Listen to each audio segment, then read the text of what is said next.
Science unpack में फिर से वेलकम। आज हम एक फैसिनेटिंग पेपर में डाइव कर रहे हैं, मीथेन, एक पोटेंट ग्रीन हाउस गैस को यूजफुल मेथनॉल में बदलने के बारे में। ये तो एक्साइटिंग प्रोस्पेक्ट है ना। मीथेन अबंडेंट है लेकिन इसका CH बॉन्ड इंक्रेडिबली स्ट्रांग है, इसलिए इसे एफिशिएंटली कन्वर्ट करना सुपर हार्ड है। सच में, लेकिन नेचर के पास एक ट्रिक है, एक एनाइम है, PMMO, जो रूम टेम्परेचर पर यह कन्वर्जन ब्यूटिफुली करता है। राइट। और साइंटिस्ट अक्सर नेचर से इंस्पिरेशन लेते हैं। ये पेपर एक बायोमिमेटिक कोर पर फोकस करता है, एक कॉपर ऑक्सीजन कॉपर स्ट्रक्चर जो उस एंजाइम को मिमिक करता है। एग्जैक्टली। रिसर्चर्स सुमंगला अरोड़ा और पुनीत गुप्ता यह समझना चाहते थे कि यह स्पेसिफिक CuOCu कोर मीथेन को कैसे एक्टिवेट करता है। और उन्होंने कंप्यूटेशनल मॉडलिंग यूज किया, स्पेसिफिकली डेंसिटी फंक्शनल थ्योरी या DFT, इन मॉलिक्यूलर रिएक्शंस को देखने के लिए, जो कि प्रिटिफुल है। हाँ है। उन्होंने पाया कि CuOCu कोर में ऑक्सीजन एटम एक्चुअली मीथेन के CH बॉन्ड से हाइड्रोजन एब्स्ट्रैक्ट करके की प्लेयर है। तो ऑक्सीजन एक छोटे मैग्नेट की तरह एक्ट करता है, हाइड्रोजन को पुल ऑफ करता है। और उन्होंने कहा कि इसके लिए स्पिन डेंसिटी इंपॉर्टेंट है, राइट। हाँ, उस ब्रिजिंग ऑक्सीजन पर स्पिन डेंसिटी हाइड्रोजन को एब्स्ट्रैक्ट करने में हेल्प करती है। लेकिन वे यही नहीं रुके, उन्होंने डिफरेंट मेटल्स के साथ भी एक्सपेरिमेंट किया। ओ, वहां पर बाइमेटालिक कोर्स आते हैं। उन्होंने आयरन, कोबाल्ट या सिल्वर के साथ एक कॉपर स्वैप किया, यह देखने के लिए कि इसकी रिएक्टिविटी कैसे अफेक्ट होती है। एग्जैक्टली। और रिजल्ट्स काफी स्ट्राइकिंग थे। मीथेन कितनी इजीली एक्टिवेट होता था, उसमें सिग्निफिकेंट डिफरेंस दिखा।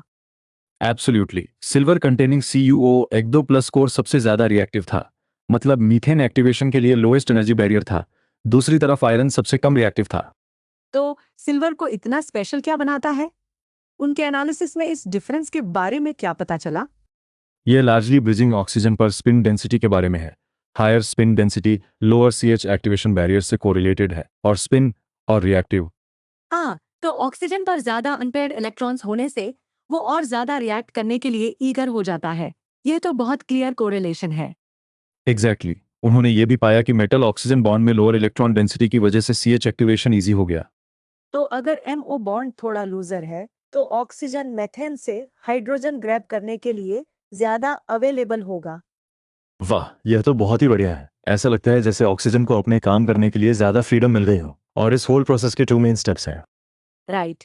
इनिशियल CH बॉन्ड एक्टिवेशन और फिर एक रिबाउंड स्टेप जहां मेथनॉल एक्चुअली फॉर्म होता है। और सरप्राइजिंगली रीबाउंड स्टेप ही उन सभी सिस्टम्स के लिए रेट लिमिटिंग स्टेप था जिनको उन्होंने स्टडी किया था। यही स्लो पार्ट है, ओवरऑल स्पीड कंट्रोल करना। इंटरेस्टिंग। तो अगर आप CH बॉन्ड को क्विकली एक्टिवेट भी कर लेते हैं, तो रिबाउंड भी एफिशिएंट होना चाहिए। एग्जैक्टली। और फिर उस रीबाउंड ट्रांजिशन स्टेट में मेटल ऑक्सीजन बॉन्ड में लोअर इलेक्ट्रॉन डेंसिटी की वजह से भी उस स्टेप का बैरियर कम हो गया। उन्होंने ये सब फिगर आउट करने के लिए कुछ एडवांस टेक्निक्स यूज किए थे, जैसे डिस्टॉर्शन इंटरैक्शन एनालिसिस और ऑर्बिटल एनालिसिस, है ना? हाँ, उन एनालिसिस ने उन्हें शेप चेंजेस की एनर्जी कॉस्ट्स और इलेक्ट्रॉन्स कैसे मूव करते हैं ये समझने में हेल्प की। इसने एक hydrogen atom transfer mechanism confirm कर दिया। तो ऑक्सीजन लिटरली एक हाइड्रोजन एटम ट्रांसफर कर देता है। बहुत नीट है। और उन्होंने इन कोर्स को डिफरेंट एनवायरनमेंट्स में भी कंपेयर किया। उन्होंने zeolite frameworks versus ligand frameworks देखे। दोनों ने CuO/Cu कोर के लिए सिमिलर रिएक्टिविटी दिखाई। ये इंपॉर्टेंट इसलिए है क्योंकि लाइगेंड बेस्ड सिस्टम्स कम एक्सप्लोर किए गए हैं, लेकिन मीथेन एक्टिवेशन के लिए क्लियरली उतने ही केपेबल हैं। ये कैटलिस्ट डिजाइन के लिए नए एवेन्यूज ओपन करता है ना। इन फंडामेंटल डिफरेंसेस को समझना बहुत क्रूशियल है। एब्सोल्युटली। इस रिसर्च से हमें क्लियर गाइडलाइंस मिलती है।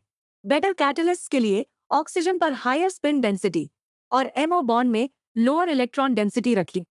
ये सब एटॉमिक लेवल पर इलेक्ट्रॉनिक प्रॉपर्टीज को फाइन ट्यून करने के बारे में है, ताकि ये बड़े केमिकल ट्रांसफॉर्मेशंस अचीव हो सके। ऐसी डिटेल्ड स्टडी रिएक्टिविटी के पीछे का वह सचमुच ब्रेक डाउन कर रही है। यह प्रैक्टिकल एप्लीकेशंस की तरफ एक बहुत बड़ा स्टेप है। हाँ जी। इस तरह की फाउंडेशनल रिसर्च हमारे नेचुरल रिसोर्सेज को यूज करने के क्लीनर और मोर एफिशिएंट तरीके रिजल्ट करने के एसेंशियल है। Fascinating stuff.